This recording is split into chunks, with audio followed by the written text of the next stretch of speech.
Hundreds of shadowy figures floated towards us, all howling or stretching out their long, vengeful arms to seize us. We backed away, heading for the steps that would take us up to the main deck, but the howling droves closed in, like their leader. Each wore the remains of centuries, old clothes and uniforms. Some of the bodies were missing arms and legs. A couple were even headless. One ghostly sailor crawled along on the stumps of his arms, his clothes soaked with ancient blood, his ragged voice demanding revenge.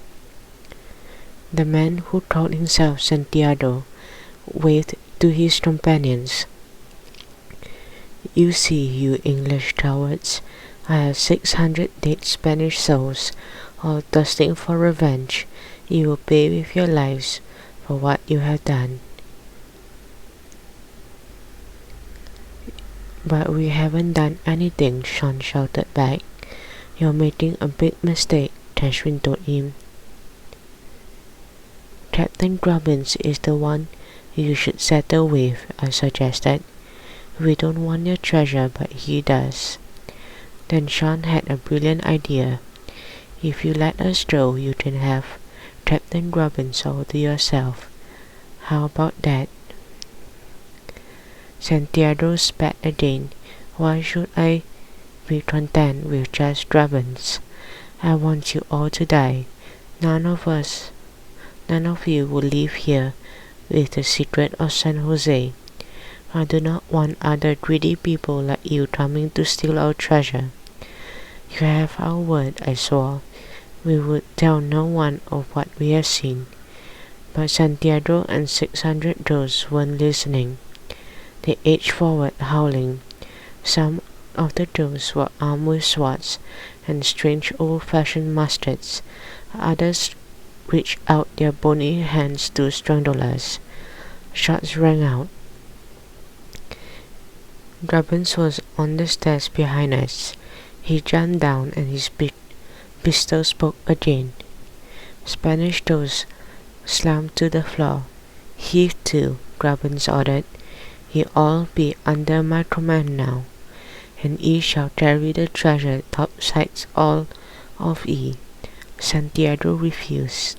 "Never!" He slashed his sword at Grubbins, lopping off the captain's head. It bounced along the floor and came to rest beside a pile of gold coins. Santiago fastened his attention back on us. "Now it is your turn to pay. In the name of King Philip V of Spain, you shall die by my sword." I couldn't take my eyes off the deadly blade. It rose high in the air, ready to come crashing down on my head. I didn't know what to think. Well, actually, I did have one thought.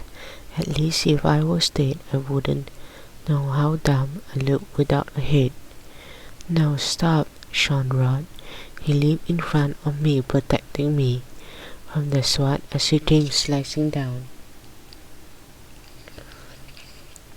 "No. You can't kill Sean." Tashwin dived forward, pushing Sean aside. In the instant, the whole ship suddenly shook from the stem to stern. Something enormous had slammed into it. Gold coins went tumbling everywhere. Santiago and his sword vanished from sight. Spanish doors were swept off their feet. The ship burst apart, and a giant wave swept through the vessel.